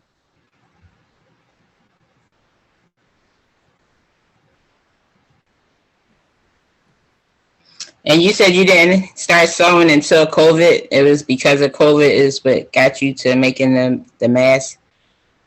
So I sewed when I was a kid. I did a lot of hand sewing. I used to embroider and I used to make like doll clothing and such. So I did enjoy sewing in my youth. Okay. Yeah, I did. So as a Girl Scout, we used to sew our patches on our uniforms. And Oh, nice. when I was in school, I used to have to hem my dresses for a Catholic school. We used to have to hem our dresses. So Yeah. I learned how to do like basic sewing. I think that's missing a lot in a lot of our homes now, just that basic needle and thread. And I would love to help promote putting that in more homes so people can make face masks or quilts. I think they should bring home economics back. Absolute. That's where I learned that. Oh, home economics was my favorite class. That was my favorite class. And We they got should to bust the teach grub. boys and girls how to do it. Yes. We got to bust the grub, make our own food, make our own clothes. We made everything in home economics. Seventh grade, I was efficient. I could take care of our house. I knew how to cook, clean, and do everything else I needed to do. By age 13, where are our 13-year-olds at these days? You know, like, Homes. yeah, Fortnite. You know, Well, not all 13-year-olds. We have a young lady here. She's on the ball. true. Yeah. She's Not that great. good at cleaning though.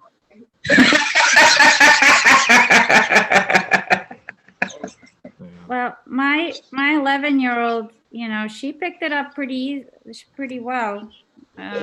This is her mask right here, and she got through. I mean, this is her first time sewing anything, and I thought she did pretty good.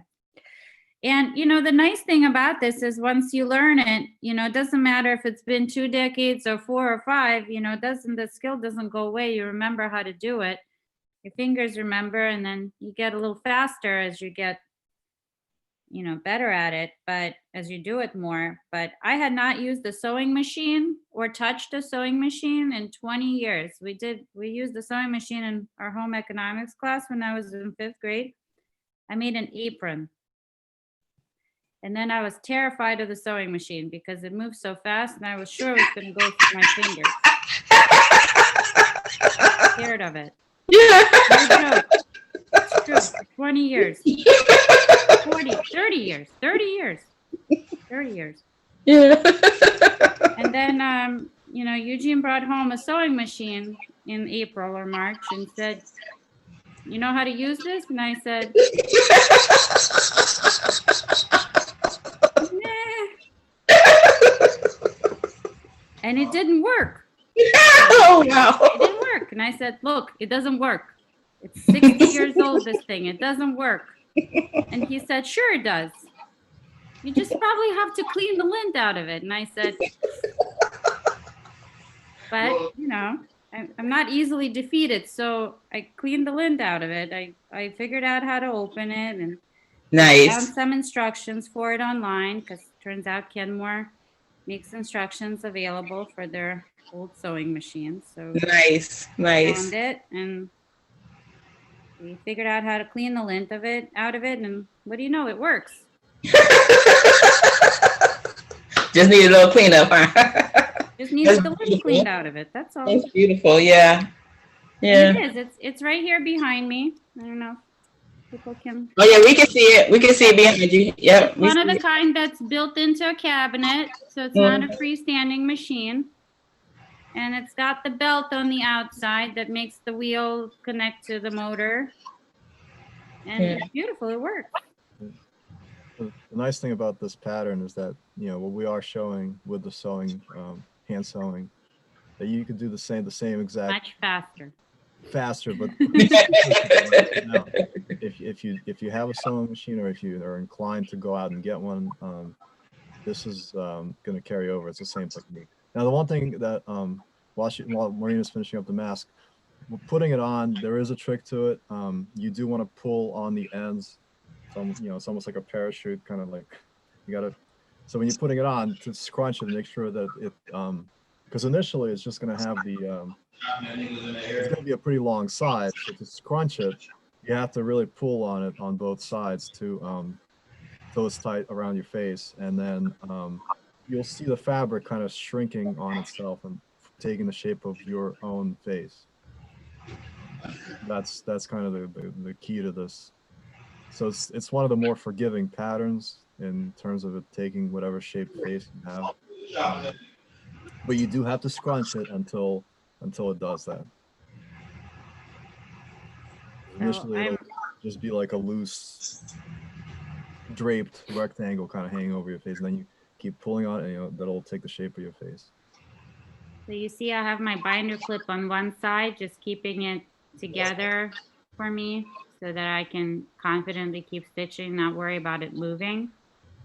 You can use a much smaller binder clip. That's just what I have. And then I'm sewing, and I'm keeping my back stitch on over here. Bitch ass nigga. Fuck wrong.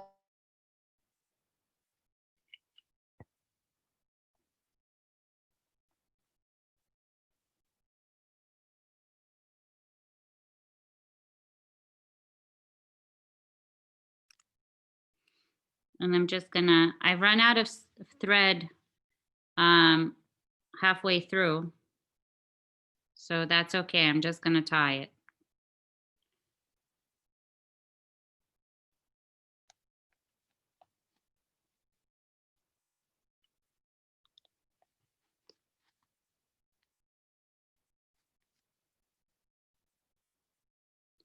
Is anyone stuck? Does anybody have any questions? Is everybody moving along okay?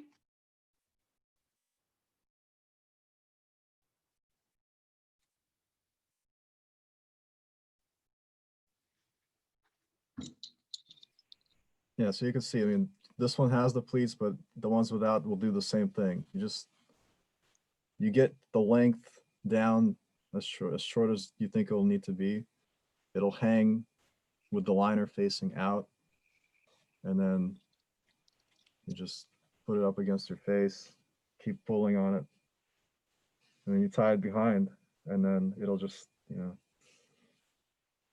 you can see I got a lot of extra length here. The other thing you can do is, so you can see it kind of takes that, you know, but it's really much, you know, longer, but it takes the shape to, if you don't want to tie it, or, you know, people have difficulty or mobility tying it, you can actually you can unite those two with a pony bead in the back also. And that way you never have to tie it or untie it again.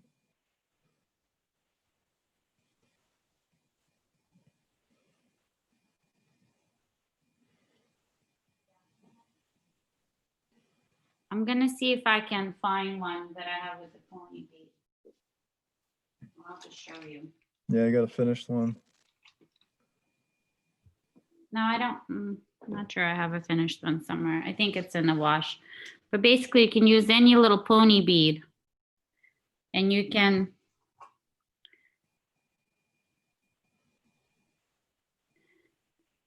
it is a little tricky, I think, sometimes to get it through, but kind of feed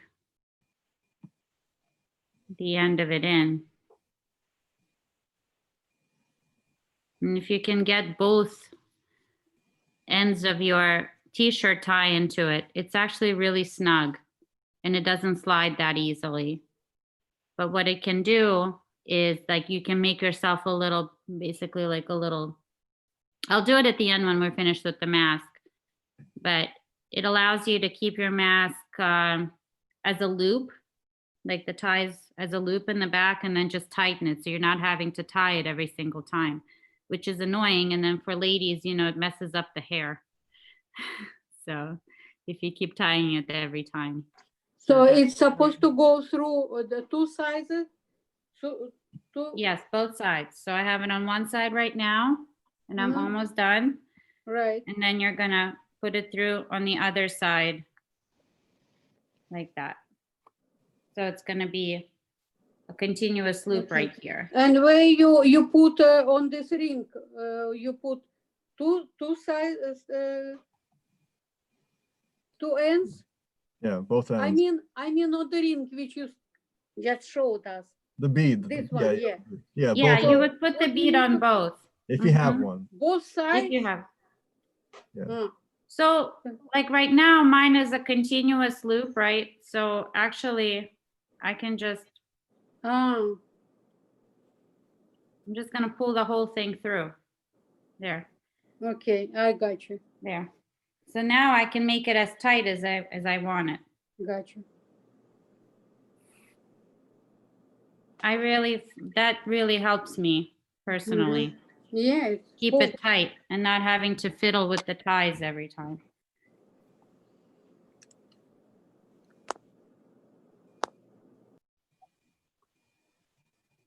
So I'm still stitching my one channel though.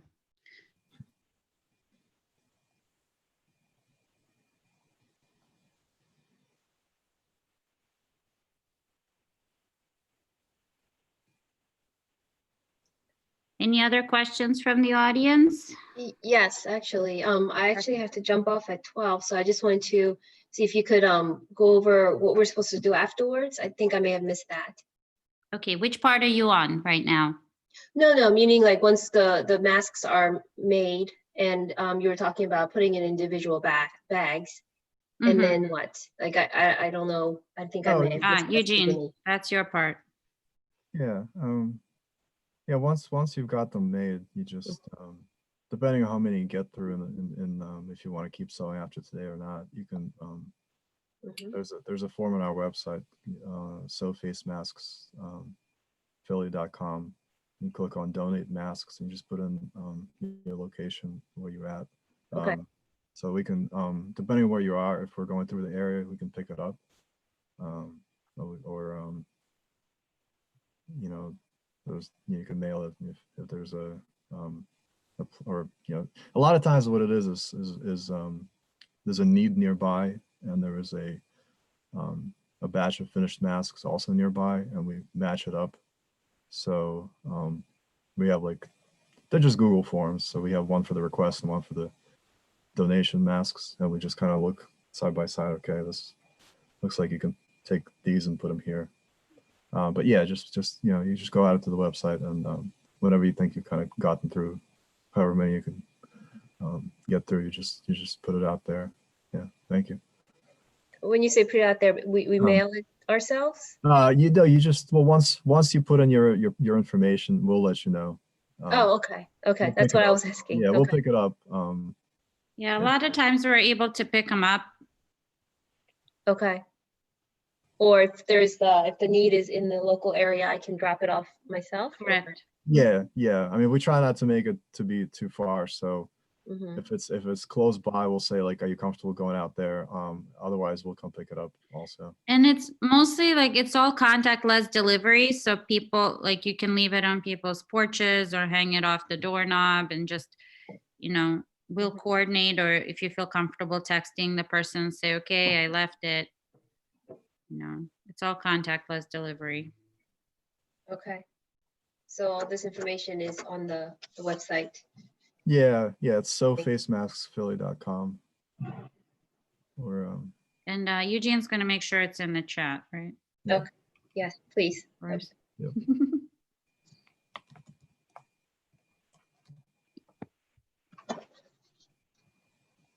We can also probably copy the chat and just send it out as an email to the participants.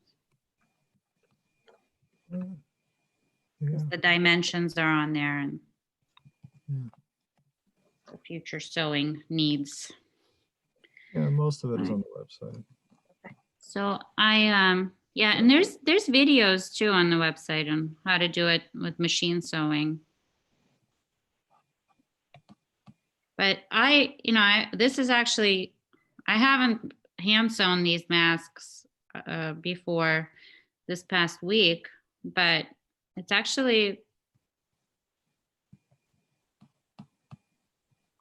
very doable. So I'm just gonna, as I'm getting to the end here, and I have a little bit of extra thread, I'm just gonna go back and forth a little bit just to make it a little more secure. The other thing that you can do on these, on the channels, that it's gonna make it more secure as well, is you can use double thread. So when you tie your knot at the end of the thread, tie the knot with both ends of the thread. So that way you're sewing with two layers of thread, and that's gonna also make it a little bit thicker and more secure. But they never unravel in the middle. They always unravel at the ends. So I definitely recommend double or triple stitching on the ends of your channels. I have a quick question. This is Kelly. Hi, Kelly. Sorry for joining a little late. I had an emergency, but I'm glad to be present today.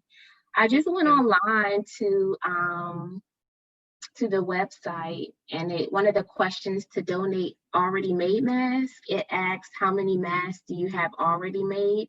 Is there a minimum requirement? No, just however many you have. Okay, great. No, I think it's just for planning purposes in case we're gonna do a pickup and a drop. Okay. So Perfect. that we can match up needs with availability. Yeah, this is honestly one of, it looks pretty self-explanatory. I actually started making masks when COVID hit. So I was one that knew about sewing, family, had home economics, grew up in a family who sewed, but I never had the interest. But until maybe a couple of years ago, my sister found me a sewing machine in the consignment shop, and I never pulled it out until COVID. So it's actually been great. I've donated a few and sold a few, and I think maybe at total, I'm over 250 masks that I've made. That's a lot. Yes. So I got on a little late, but I was able to make a similar mask. I actually started making this style mask in the beginning because it was much easier for me to. Can you show it again? Sorry, I missed it. Oh, this was the one that I just briefly made. Oh, perfect. Yeah, so I recognize the fabric. This style was the first mask that I made earlier on, and then where did I put the other mask? And then I made masks. These are actually 3-layered masks. Mm-hmm. and it has Oh, the that's beads on the beautiful. end. Very nice. So I'm trying my best to always make them and keep at the sewing machine. So I'm glad that I signed up today because I know where I can donate more masks at. So I appreciate your time today and giving us this information so that I can always donate to the cause. Oh, that's amazing. Yeah, it looks yeah, so you made a pleated one, right? I think. No, that was it looks like it's curved. Not this one, the previous one. Oh, no. This is one Oh, it's not, that's okay. Oh yeah, that's right. Okay. yeah, the scrunchy. Yeah, I couldn't tell right away. Yeah. Yeah, that's it. That's the fabric. And the orange is from the orange Flyers t-shirts that we got donated. Right. So That's yeah, why that's why they're that color. yeah. So Those I'm the with purple, believe it or not. the purple, and we had white. So I got the kit, the pre-made kit Yeah, from yeah. or the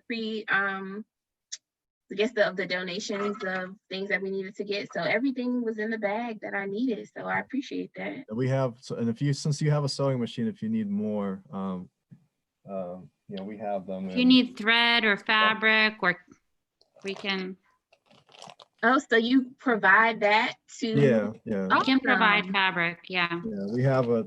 We have it as you know, it's a bunch of 8x10s. Okay.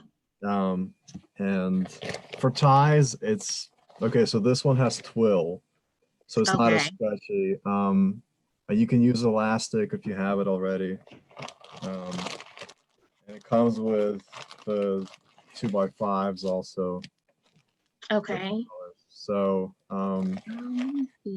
yeah, and the donations for the facilities, you know, it's always a question of, you know, sometimes we sew ahead with knowing where the request is, but a lot of times it's like a just-in-time kind of rapid response. Like we sew and then we get the request, and it usually just so happens that, you know, by the time people are done with the masks, a request comes in. Perfect. And so yeah, so we don't wait, because that sometimes people need them, they need them pretty quick, and so we try to so it's kind of like you know, it's a little bit of a guessing game as far as you know, it's some groups have, like, you know, they'll sew for like a big facility, and the facility says, okay, we need, you know, 10,000 masks, and you're like X percentage towards that goal. Where the nice thing that's been about kind of after we got out of the spring surge of requests, where we were getting requests, like thousands of requests per day. Now it's like, okay, at least we can have them, they could be made, and then, you know, sometimes people request them and get them the same day, which is great, because, you know, they need them. And we also, you know, people do make children's masks, which, you know, the school district schools are Philadelphia have been closed, but some of the other schools are not, and there is a need for children's masks as well. So and also for like the access centers, they can sometimes use them as well. You know, kids go through masks pretty quickly because they get dirty, and they get, you know, they always end up on the floor, and you don't want to put one on that's been on the floor. So there's always a need for a few extra masks here and there to have on hand. So if anybody wants to make smaller versions of this, that's always helpful. Marina, what sizes for the kids mask supposed to be? It's 6x8. 6x8. Okay. Hi, Rafi. The kids are in the background there somewhere. Hi, kids. Do you want to, guys, do you want to sit down and finish making your masks? You can. I didn't do anything with yours. Maybe later, right? Yeah. So I think you want to show on a finished mask, Marina, like how to scrunch it, because we're just for anybody who has getting close. Okay. I still have one more channel to sew.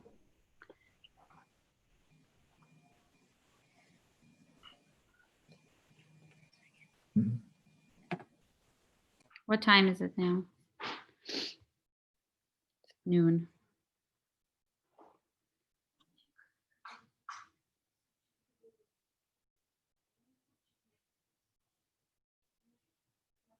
I just have another quick question.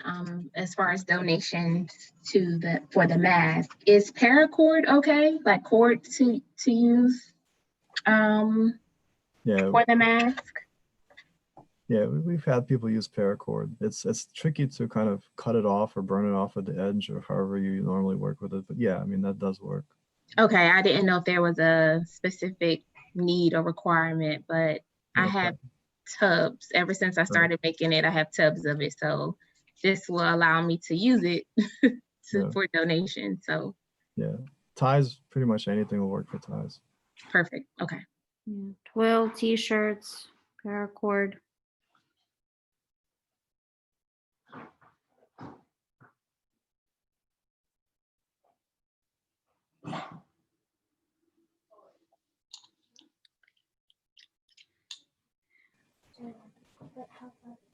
And Kelly, you want to show how to put that one on that you've got finished?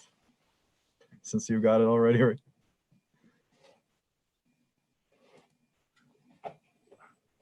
So you're Sorry, I'm being slow. You're still muted, Kelly. There you go. Great, thank you. So I just used one piece of the t-shirt elastic, if you will, t-shirt elastic, and I just pull it over, and I made the casing, you know, and then you just pull it, the two strings, oops, and you just pull it to your face. See if I can, okay, no, it's not gonna work that way. Yep. Turn it around. Thank you. Awesome. A little bit. This is yours. I actually like this style because when you take it off, it kind of just drops. So it's always on you. You don't lose it or. I like it for that reason too. I like the ties personally. Like a lanyard. And your ears don't get tired. Mm-hmm. Yeah. Perfect.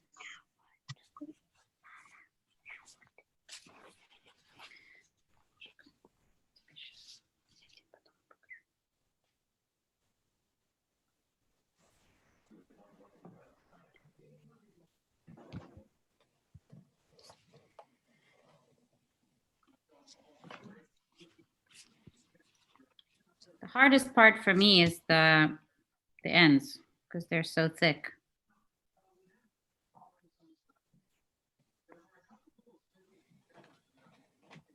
Yeah. And then we have kits, if you know other people that are interested, where we pre-cut it to this shape as well. It's just called the axe head. It's a kind of, you know, I guess looks like the head of an axe, but it's the curved one with the seam down the middle. So we actually have a AccuQuilt machine that was donated to us in the spring, and there's a die that is like a template that you just cut it, and it just cuts a stack of it all in that exact shape. It is the more advanced one because you're not working with straight seams anymore, and you're kind of making these meet. But if you know how to do that, we have those kits as well. Okay. So sometimes people like them. They're a little further away from your eyes because they kind of start coming down. My 8-year-old, my son, just joining us. He's gonna keep sewing his mask. Our youngest sew face mask member. So and to get a request kits, it's also on the website. So you go to sewfacemasksphilly.com. Let me see if I can find it. Can you share your screen, Eugene? Yeah, hold on.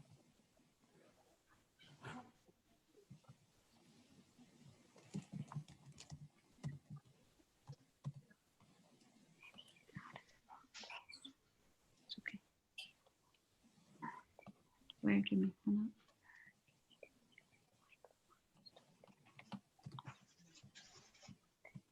Another piece of thread.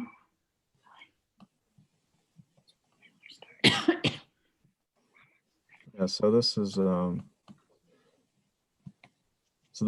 main site. You click on donate masks. This is where you're going to put in that you have masks that are completed. And so, okay, so I can't do it on my work computer because they block any kind of forms to gather information, but you'll put in your email, name, number. And then if you have, go to mask designs. This is the different kinds of masks that most people like to use. And so this is the scrunch mask. In here, there's a link. The kits are available. And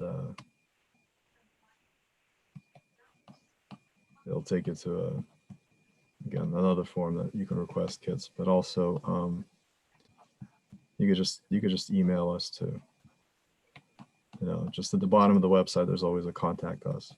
And that just, if you can't figure it out, just send us an email.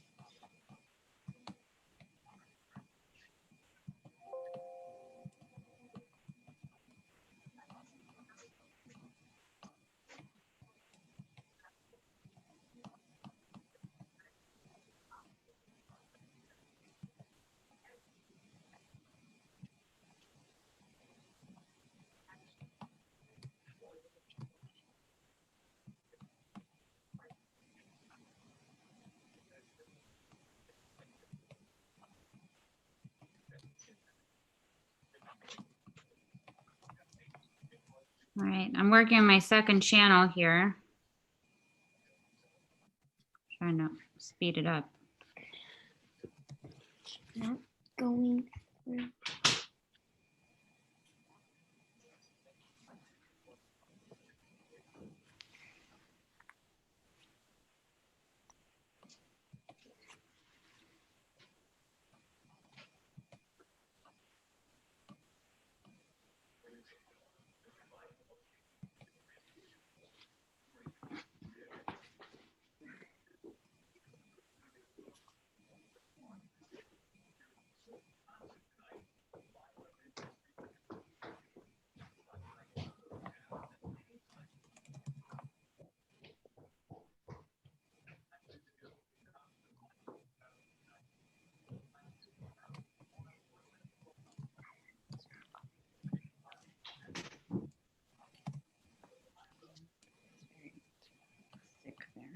There's a direct link also. Just put it in the chat for the GET request.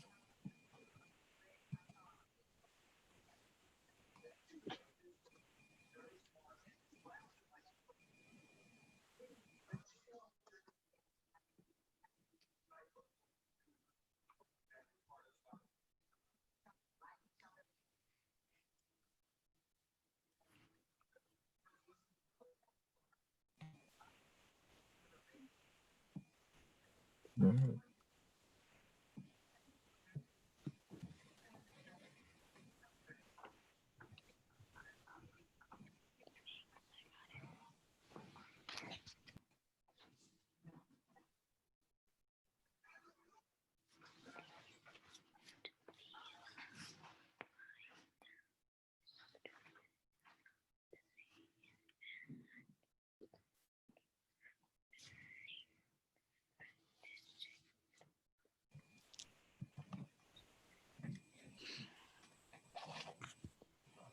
And yeah, there's no set pattern. I mean, this is just the one we're demonstrating, but people do make,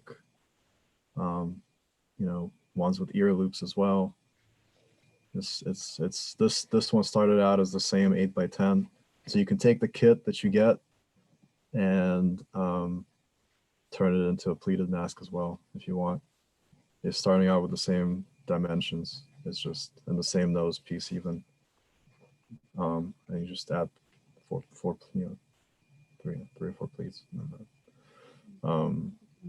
And with the channels, the nice thing with the channels, if somebody gets the mask, decide, you know what, I don't like the ear loops. I'm gonna insert channels. They can do that because they're all plug and play, you know, or vice versa. They get the with the pleats, you get a little bit more options.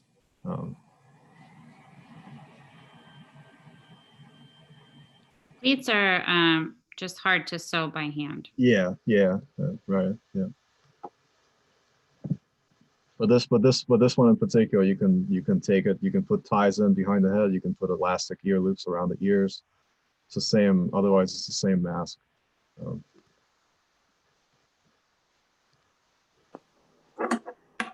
Женя, Eugene, what I did wrong? Nothing. What I did wrong? I don't know how to wear this mask. Did I something wrong? No, you Marina. did it looks right. So you put it. But how you wear this? Eugene, demonstrate. You take the Might be a little short, your ties, but that's okay. so you hang it over your neck, necklace, and with the liner facing out. I did the wrong way. Okay, I did the wrong way. So the loop supposed to be on this side. The loops where are the supposed nose to be is. on the The loop size is of this- supposed to be on the nose side. Okay. The nose is right. No, the loop should be on the bottom. Well, then, so I have it on I the think you're bottom. okay. No, I'm But not okay. turn it around. Okay, and now put it over your head. Okay. The liner has to face the camera. Gotcha. Okay. Now I'm okay. Okay. Then you turn it. Yeah, I did already. Okay. Thank you.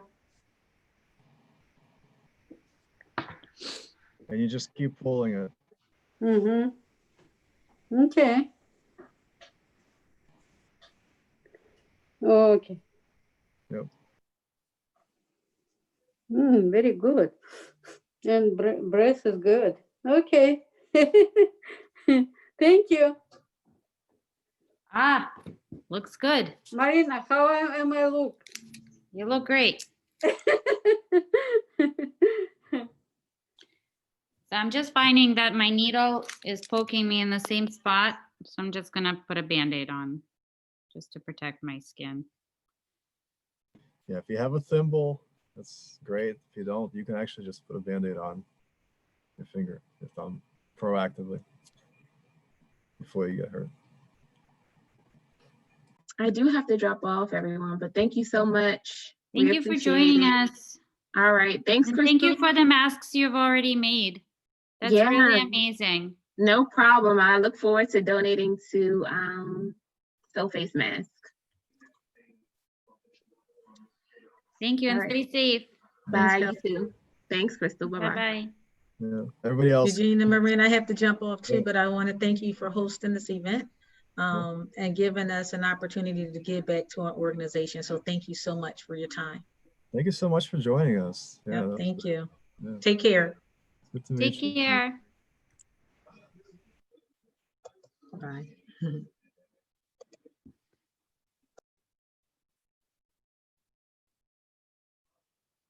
There are other events happening. I think there was one at 12 and one at 1, so I think we probably could cut it off here. And